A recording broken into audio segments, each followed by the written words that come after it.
Hello friends, இந்த short ஃபிலிமோட டீட்டெயில்ஸை என்னோட இன்ஸ்டாகிராம் பேஜில் கொடுத்துருக்கேன். இன்ஸ்டாகிராம் டீட்டெயில்ஸ் இந்த டிஸ்கிரிப்ஷனில் இருக்குது. படத்தோட ஸ்டார்டிங்லேயே மும்பை ஏர்போர்ட்டை காமிக்கிறாங்க. நைட்டு 11 மணி டெல்லியிலிருந்து மும்பைக்கு ஒரு ஃப்ளைட் வந்து லேண்ட் ஆகுது. அந்த ஃப்ளைட்டில் தான் நம்ம ஹீரோயின் வந்து இறங்குறா. 11 மணிக்கு யாரை பார்க்க வந்திருக்கா அப்படின்னா வேற யாரையும் இல்லை, அவளோட பாய் ஃப்ரெண்டை தான். அவனுக்கு ஒரு சர்ப்ரைஸ் கொடுக்கறதுக்காகத்தான் இந்நேரத்துக்கு சொல்லாமல் கொள்ளாமல் டெல்லியிலிருந்து மும்பைக்கு வந்திருக்கா.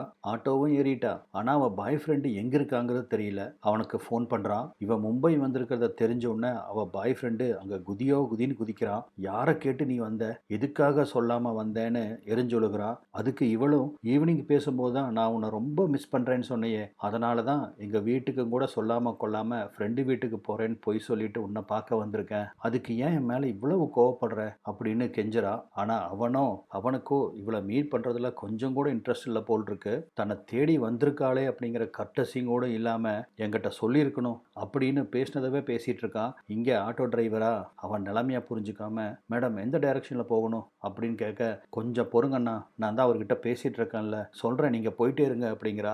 எதிர்முனையில் இவ பாய் ஃப்ரெண்டுக்கு இவ வந்தது கொஞ்சம் கூட பிடிக்கல. அவளை அவாய்ட் பண்ணுற மாதிரியே பேசிட்டு இருக்க, இவளோ அவங்ககிட்ட கெஞ்ச ஆரம்பிச்சிட்டா. நான் இப்போ ஊருக்கும் திரும்பி போக முடியாது, நம்ம 2 பேரும் மீட் பண்ணி 6 மாதம் ஆகுது. சாயந்தரம் தானே சொன்னேன் உன்னால் என்னை பார்க்காம இருக்க முடியலன்னு, அதே போல தான் என்னாலையும் உன்னை பார்க்காம இருக்க முடியல, அதுதான் வந்தேன். இப்போ நீ அட்ரஸ் கொடுக்குறியா இல்லையா அப்படிங்கிற மாதிரி அவங்க கூட கத்திட்டு இருக்க, ஆட்டோ டிரைவரோ மேடம் எந்த டைரக்ஷன் நீங்கள் சொல்லவே மாட்டேங்கிறீங்க அப்படிங்க.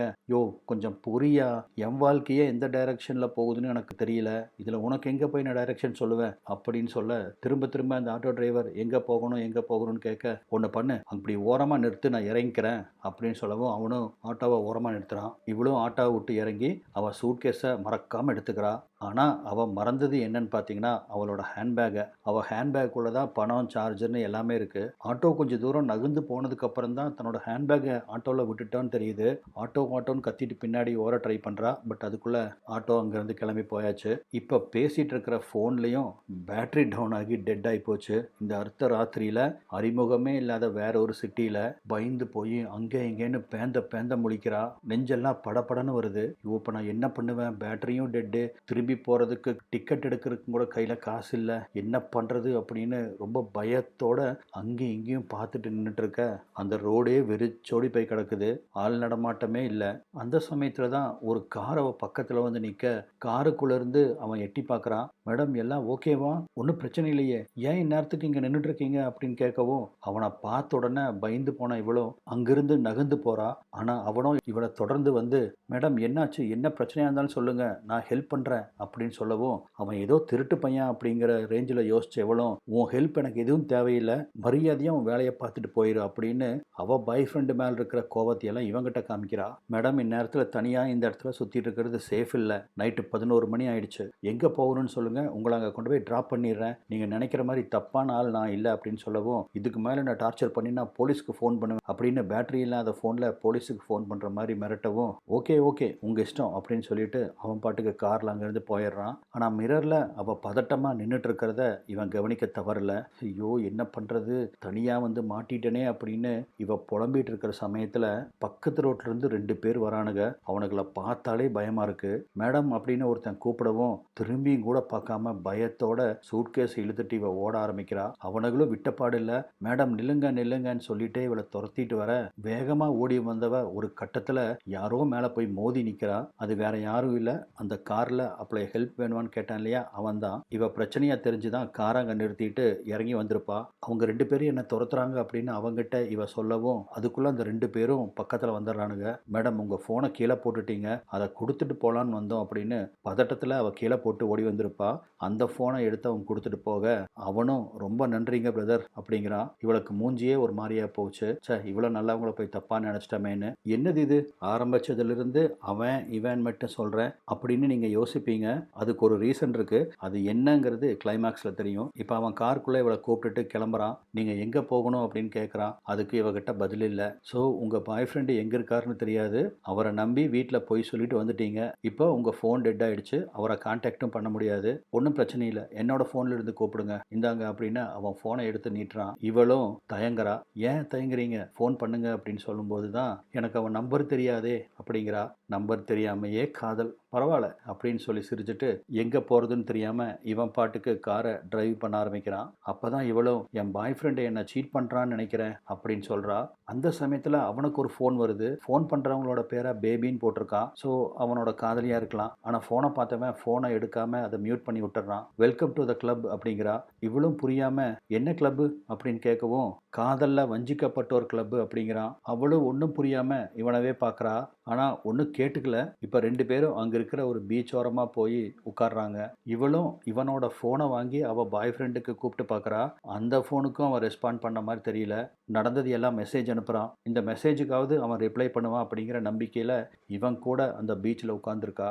அப்போ தான் திரும்பவும் அந்த பேபி அப்படிங்கிற கான்டாக்ட்லேருந்து இவனுக்கு ஃபோன் வர இவளும் அட்லீஸ்ட் உங்கள் கேர்ள் ஃப்ரெண்டாவது உங்கள் கூட பேசணும்னு ஆசைப்பட்றா. பேசுங்க அப்படின்னு இவன் சொல்கிறா. நான் பேச தயாராக இல்லை அப்படின்னு இவன் சொல்லிடுறான். எனக்கு புரியலையே உங்கள் கதை என்ன அப்படின்னு அவன் கேட்கும்போது தான் நான் 2 வருஷமாக ஒரு பொண்ணை உயிருக்கு உயிராக காதலிச்சுட்டு இருந்தேன். அவளும் என்னை காதலிச்சுட்டா இருந்தான். ஆனால் திடீர்னு பார்த்தீங்கன்னா கொஞ்ச நாளாக என்னை அவாய்ட் பண்ண ஆரம்பிச்சிட்டா. அப்போ தான் அவள் வேற ஒருத்தன் கூட கான்டாக்டில் இருக்கா அப்படிங்கிறத நான் கண்டுபிடிச்சேன். ஆனால் இதை கண்டுபிடிச்சதுக்கப்புறம் அவள் என்ன சொன்னா தெரியுங்களா? ரொம்ப சிம்பிளாக நான் அவளை கண்டுக்கிறது இல்லை, அதனால் அந்த தனிமையை போக்குறதுக்காக இன்னொருத்தன் கூட பழகிட்டு இருக்கேன்னு சொல்கிறா. இது என்னங்க நியாயம் அப்படின்னு இவன் கேட்கவும் இதை கேட்டு அவளே ஒரு நிமிஷம் அப்செட் ஆயிடுறா. ஒருவேளை நீங்கள் உங்கள் கேர்ள் ஃப்ரெண்டு சொல்கிற மாதிரி அவங்கள கண்டுக்காமல் விட்டுட்டீங்களா அப்படின்னு கேட்குறா. கண்டுக்காமலாம் இல்லைங்க, நான் எப்பவும் போல தான் இருக்கேன். நான் ஒரு மீடியா கம்பெனியில் ஒர்க் பண்ணுறேன். 12லேருந்து 14 மணி நேரம் நான் வேலை செஞ்சாகணும். ஓ, அதனால தான் உங்களால் உங்கள் காதலி கூட சரியாக டைம் ஸ்பெண்ட் பண்ண முடியல, அதனால் அவங்க ரொம்ப வெறுத்து போயிட்டாங்களோ அப்படின்னு அவள் கேட்கவும் நான் அவளை காதலிக்கிறதுக்கு முன்னாடி இருந்து அதே மீடியாவில் தான் இருக்கேன். அப்போ இருந்தும் டெய்லி இந்த 16 மணி நேரம் வேலையை தான் நான் பார்த்துட்ருக்கேன் அப்படின்னு இவன் சொல்லவும் ஓ அப்படியா அப்படின்னு பரிதாபமாக கேட்டாவோ வேலை செய்கிறது நல்லது தானே, அப்போ தானே உங்களால் குடும்பத்தை காப்பாற்ற முடியும், இதையே உங்கள் கேர்ள் ஃப்ரெண்டு புரிஞ்சுக்கல அப்படின்னு அவள் கேட்க அவள் செஞ்சது தப்பாக இருக்கலாம், ஆனால் என் மேலேயும் தப்பு இருக்குது. என்னோட பிஸியான வேலையில் அவள் கூட நான் டைம் ஸ்பெண்ட் பண்ணுறத ரொம்ப கம்மி பண்ணிட்டேன். அவளை என்னோட லவராக மட்டும் பார்க்கல, என்னோட ஃப்யூச்சர் ஒய்ஃபாக தான் நான் பார்த்தேன். இவன் நம்மளை புரிஞ்சுக்குவா அப்படின்னு சொல்லி தான் நான் சம்பாதிக்கிறதுல குறியாக இருந்தேன். ஆனால் அவளுக்கு என் கூட டைம் ஸ்பெண்ட் பண்ணுறதுல தான் ரொம்ப விருப்பம் அப்படின்னு இவன் சொல்லவும் அதுக்கு அப்படி இல்லைங்க, வேலையும் முக்கியம் தானே அப்படின்னு அவள் சொல்கிறா. முக்கியம்தான், அதை யார் புரிஞ்சுக்கணும்? நம்ம நேசிக்கிறவங்க தானே புரிஞ்சுக்கணும் அப்படின்னு சொல்லி இவன் கவலைப்படுறான். இந்த காலத்தில் யாருங்க அதை புரிஞ்சுக்கிறா? காசும் இருக்கணும், காதலும் இருக்கணும், அவங்க கூடவே நம்மளும் இருக்கணும். இந்த 3ம் ஒன்றா இருக்கிறதுக்கு வாய்ப்பு இருக்கா சொல்லுங்க அப்படின்னு அவள் ஒரு வேலிடான பாயிண்ட்டை கேட்குறா. இப்போ என்னோட லைஃப் எடுத்துக்கோங்க. என் பாய் ஃப்ரெண்டு மும்பை வந்து 6 மாதம் ஆச்சு. இந்த 6 மாதத்தில் பல தடவை அவனோட அட்ரஸை நான் கேட்டிருக்கேன். இது வரைக்கும் அவன் எங்கே தங்கியிருக்கிறான் அப்படிங்கிற அட்ரஸை எனக்கு அவன் கொடுக்கவே இல்லை. எப்போ கேட்டாலும் நெக்ஸ்ட் மந்த் நான் வேறு இடத்துக்கு சேஞ்ச் ஆயிடுவேன், அப்போ தரேன் அப்படின்னு ஏதாவது ஒரு எக்ஸ்கியூஸ் சொல்லுவான். எனக்கும் வேறு வழி இல்லை, அவன் சொல்கிறத கேட்டு தான் ஆகணும். ஏன்னா நான் தான் அவனை முட்டாள் மாதிரி லவ் பண்ணிட்டு இருக்கேனே. ஆனால் அவன் பார்த்தீங்கன்னா என்னை அவாய்ட் பண்ணுறதுக்காகத்தான் அவன் அட்ரஸை கொடுக்காம இருந்திருக்கான் அப்படின்னு இந்த அர்த்தராத்திரியில் இங்கே உங்கள் கூட இந்த பீச்சில் உட்காரும்போது தான் நான் உணர்றேன் அப்படின்னு சொல்லி வேதனைப்படுறா. அப்படியே இந்த ரோட்டில் நடக்க ஆரம்பிக்கிறாங்க. காதலுக்கு எது முக்கியம் எது முக்கியம் இல்லை அப்படிங்கிறத பற்றி டிஸ்கஸ் பண்ணிட்டு அவனோட வீட்டுக்கு வந்து சேர்றாங்க. அப்போ மணி 3. வெல்கம் ஹோம் அப்படின்னு அவளை உள்ளே கூப்பிட்றான். இதுதான் என் பெட்ரூமு, நீங்கள் இங்கே படுத்துக்குங்க, நான் போய் ஹாலில் படுத்துக்கிறேன், கொஞ்ச நேரம் ரெஸ்ட் எடுங்க, அதுக்கப்புறம் 6 மணிக்கு ஃப்ளைட் இருக்குது, நீங்கள் கிளம்புவீங்களாமா அப்படின்னு சொல்லவும் உங்களுக்கு தூக்கம் வருதா அப்படின்னு கேட்குறா. இல்லை அப்படின்னு சொல்லவும் ஓகே 2 பேரும் தூங்காமல் பேசிகிட்டு இருக்கலாம் அப்படின்னு அவள் ஐடியா கொடுக்க ஓகே அப்படின்னு அவனும் ஒத்துக்கிறான். டீ சாப்பிடுவீங்களா? பட் நான் ஆக்சுவலாக டீ டோட்டலர், எதையும் தொடமாட்டேன் அப்படின்னு அவன் சொல்லும்போது நானும் இது வரைக்கும் லைஃப்பில் டீ சாப்பிட்டதே இல்லை அப்படின்னு அவன் சொல்கிறா. இவங்க 2 பேர்த்துக்குள்ளே எப்படி ஒரு ஒற்றுமை பாருங்கள். இந்த தெரியாத ஊரில் தன்னந்தனியாக ராத்திரியில் எங்கே போகிறதுன்னு நான் தவச்சிட்டு இருக்கும்போது எனக்கு துணையாக நின்னீங்க, எனக்கு நீங்கள் பண்ண ஹெல்ப்புக்கு ரொம்ப தேங்க்ஸ் அப்படின்னு அவன் சொல்கிறா. தேங்க்ஸ்னு பெரிய வார்த்தையெல்லாம் சொல்லாதீங்க, இது ஒரு ஸ்ட்ரேஞ்சருக்கு இன்னொரு ஸ்ட்ரேஞ்சர் செய்யக்கூடிய சாதாரண ஹெல்ப் தான். உங்கள் ஃபோன் வேறு டெட்டு, சார்ஜ் போட்டுக்குங்க, ரெஃப்ரெஷ் ஆகிட்டு வாங்க அப்படின்னு சொல்லவும் இப்போ அடுத்த காட்சியிலே ஒரு சரக்கு பாட்டில் இருக்குது. இவங்க ஒரு எலுமிச்சம்பழத்தை நல்லா கட் பண்ணி பக்கத்தில் வச்சுருக்கிறாங்க.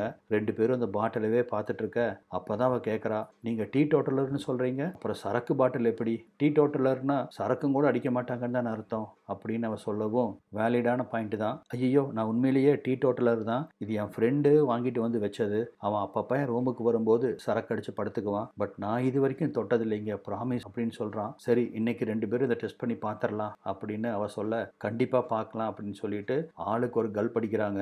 பக்கத்தில் இருக்கிற எலுமிச்சம்பழத்தை எடுத்து நாக்கில் தடவிக்கிறாங்க.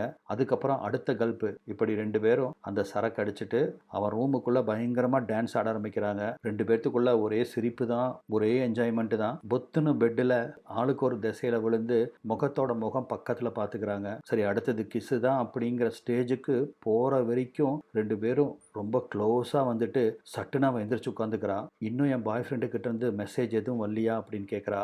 இவனும் இல்லை அப்படிங்கிறா. 2 பேர்த்தோட முகத்துலையும் ஒரு விதமான பதட்டம் கலந்த ஏமாற்றம். அப்பதான் அவனும் காதலுங்கிறது ஜஸ்ட் ஐ லவ் யூ அப்படின்னு சொல்றதுல இல்லை காதல், 2 பேர்த்துக்குள்ள ரெஸ்பான்சிபிலிட்டி அப்படின்னு அவனும் சொல்ல, அதே சமயத்தில் அவளும் அந்த ரெஸ்பான்சிபிலிட்டி அப்படிங்கிறா. இதுலையும் 2 பேரும் ஒரே மாதிரி சிந்திக்கிறாங்க. இப்போ 2 பேரும் சோஃபால பக்கத்தில் கை வச்சிருக்க அவங்களோட 2 விரலும் ஒன்னோட ஒன்று உரசிக்குது. திரும்பவும் முத்தம் வைக்கிற மாதிரி பக்கத்தில் வராங்க. அவங்களால உணர்ச்சியை அடக்க முடியல. ஏன்னா அந்த அளவுக்கு 2 பேர்த்துக்கும் எல்லா விஷயத்துலையும் ஒற்றுமை இருக்கு. திரும்பவும் கிஸ் பண்ணுற ஸ்டேஜ் வரைக்கும் போயிட்டு சட்டுன விலகிடுறா. எனக்கு ஃப்ளைட்டுக்கு டைம் ஆச்சுன்னு நினைக்கிறேன் அப்படின்னு சொல்லவும் அவனும் ஆமாங்க உங்களுக்கு ஃப்ளைட்டுக்கு டைம் ஆச்சு அப்படிங்கிறான். இப்போவும் 2 பேர்த்துக்கும் அதே ஏமாற்றம் தான். அவங்க மனசு வேணும் வேணும்னு கேட்குது. ஆனால் அவங்க சூழ்நிலை அதை செய்ய விடாமல் தடுக்குது. அப்போ தான் அவங்க 2 பேர்த்துக்கும் நடுவில் இருக்கிற அந்த இறுக்கத்தை கொஞ்சம் குறைக்கிற விதமாக அவனும் என்னோட கேர்ள் ஃப்ரெண்டையும் உங்கள் பாய் ஃப்ரெண்டையும் மீட் பண்ண விட்டா எப்படி இருக்கும், அவங்க 2 பேர்த்துக்கும் காதல்னாலும் என்னன்னு தெரியாது, ரெஸ்பான்சிபிலிட்டினாலும் என்னன்னு தெரியாது அப்படின்னு சொல்லவும் அவளும் ஆமோதிக்கிறா. இப்போ இந்த கடைசி காட்சி ஏர்போர்ட்டில் அவன் கையில் இருக்கிற பணத்தை அவகிட்ட கொடுக்குறா. பட் அவள் வந்து வாங்க மறுக்கிறா. அவளுக்கு ஆல்ரெடி டிக்கெட்லாம் புக் பண்ணிட்டா, எனக்கு அது போதும் காசு வேண்டான்னு சொல்லவும் கண்டிப்பாக உங்களுக்கு காசு தேவை, நெக்ஸ்ட் டைம் நான் வேணா டெல்லிக்கு வரேன், அப்போ என்னோட பர்ஸை நான் தொலைச்சிட்றேன், நீங்கள் இதே மாதிரி ஹெல்ப் பண்ணி உங்கள் கடனை கழிச்சுக்குங்க அப்படின்னு சொல்லி சிரிக்கிறான். அப்போ தான் அவன் ஏதோ சொல்ல வர்றான். ஆனால் அவனால் சொல்ல முடியல. இதை கவனித்து அவளும் சொல்லுங்க அப்படிங்கிறா. ஒன்றும் இல்லை விட்டுருங்க அப்படின்னு அவன் சொல்லவும் இல்லை கண்டிப்பாக சொல்லுங்க அப்படின்னு திரும்பவும் அவள் கேட்க, இதே வேற ஒரு சூழ்நிலையா இருந்திருந்தா அப்படின்னு அவன் சொல்லி நிறுத்தவும் அதை புரிஞ்சுக்கிட்ட அவளும் நம்ம 2 பேர்த்துக்கும் ஜோடி பொருத்தம் நல்லா இருக்குல்ல, நம்ம திங்க் பண்ணுறதும் ஒரே மாதிரி இருக்கு அப்படிங்கிறா. இப்போ அவளை வழி அனுப்புறதுக்காக கட்டி பிடிக்கலாம் அப்படின்னு கையை கொண்டு போகிறான். அந்த சமயமாக பார்த்து அவள் அந்த சூட்கேஸ் லீவர் எடுக்கிறதுக்கு குனிகிறா. கட்டி பிடிக்கிற மாதிரி நின்றுட்டு இருந்தவன் சட்டுன்னு கையை விளக்கிட்டு அந்த பக்கமாக திரும்பி பார்க்க அந்த சமயத்தில் அவள் கையை கொண்டு வரா அவனை கட்டி பிடிக்க. ஆனால் 2 பேர்த்துனாலையும் அது முடியல. நான் கிளம்பட்டுமா அப்படின்னு அவள் கேட்குறா. கிளம்புறீங்களா அப்படின்னு இவனும் கேட்குறான். ஆமாம் கிளம்புறேன் அப்படின்னு அவள் சொல்லவும் ஓகே பாய், நம்மளுக்கு ஒரு சூழ்நிலை அமைஞ்சா நம்ம மீண்டும் சந்திப்போம் அப்படின்னு அவன் சொல்லவும் கண்டிப்பாக அப்படின்னு சொன்னவோ ஏர்போர்ட்டை நோக்கி அவன் நடக்க ஆரம்பிக்க இவன் வீட்டை நோக்கி நடக்க ஆரம்பிக்கிறான். ஒவ்வொரு அடியாக எடுத்து வைக்கிறாங்க. 2 பேர் முகத்துலையுமே அவங்க பிரிஞ்சு போகிறதுல விருப்பம் இல்லை அப்படின்னு தெரியுது. ஓடி வந்து கட்டி பிடிச்சிக்குவாங்க அப்படின்னு நான் எதிர்பார்த்தேன். அதே மாதிரி நடந்து போயிட்டு இருந்தவங்க ஒரே டைமில் 2 பேரும் நிற்கிறாங்க. அப்போ தான் அவள் தனக்குத்தானே ஒரு கேள்வி கேட்குறா. ஆமாம் அவன் பேர் என்ன அப்படின்னு. அதே சமயத்தில் அவன் ஆமாம் அவள் பேர் என்ன அப்படின்னு தனக்குத்தானே அவன் கேள்வி கேட்டு நிற்க இதே இடத்துல இந்த ஷார்ட் ஃபிலிம் முடியுது. இத்தனை நேரமாக அவங்க 2 பேரும் பேரும் கூட தெரிஞ்சுக்காம தான் பழகியிருக்காங்க. ஆக்சுவலாக இவங்களுக்கு இந்த ஷார்ட் ஃபிலிமில் பேரே இல்லை. நம்ம நினச்சிருந்தா அவங்களுக்கு ஆளுக்கு ஒரு பேரை வச்சிருக்கலாம். ஆனால் இந்த கிளைமாக்ஸ் டச்சுக்காகத்தான் அவங்களுக்கு பேர் வைக்காம அவங்க 2 பேர்த்தையும் அவன் இவோ அப்படின்னு நான் பேர் இல்லாமல் குறிப்பிட்டேன். இந்த மாதிரி ஸ்ட்ரேஞ்சர்ஸ் மீட் பண்ணிக்கிறது, அவங்க காதலில் விழுகிறது, 2 பேரும் ஓவர் நல்லவங்களா இருக்கிறது, இதெல்லாமே படத்தில் சாத்தியம், நிஜத்தில் சாத்தியமான ஒரு மிகப்பெரிய கேள்விக்குறி தான். நம்ம கூட இருக்கிறவங்களே நம்மளுக்கு பாதுகாப்பானவங்களா இல்லையா அப்படின்னு தெரியாத இந்த காலகட்டத்தில் ஸ்ட்ரேஞ்சர்ஸை நம்புறது ஆபத்து தான். உண்மையிலே இந்த ஷார்ட் ஃபிலிம் ஒரு ஃபீல் குட் உணர்வை தான் கொடுத்துச்சு. ஸோ உங்களுக்கும் இது பிடிச்சிருக்கும் அப்படின்னு நான் நம்புகிறேன். நம்ம சேனலை இன்னும் சப்ஸ்கிரைப் பண்ணாமல் பார்த்துட்டு இருக்க நண்பர்கள் சப்ஸ்கிரைப் பண்ணிக்கோங்க. அப்படியே இந்த பெல் பட்டன் ஐக்கானே கிளிக் பண்ணிக்கோங்க. அப்போ தான் இந்த மாதிரி நான் டிஃப்ரெண்ட்டான வீடியோஸ் எல்லாம் போடும்போது உங்களுக்கு நோட்டிஃபிகேஷன் வரும். இதுக்கு ஒரு லைக் கொடுக்க மறக்காதீங்க. வீடியோ பார்த்ததுக்கு நன்றி.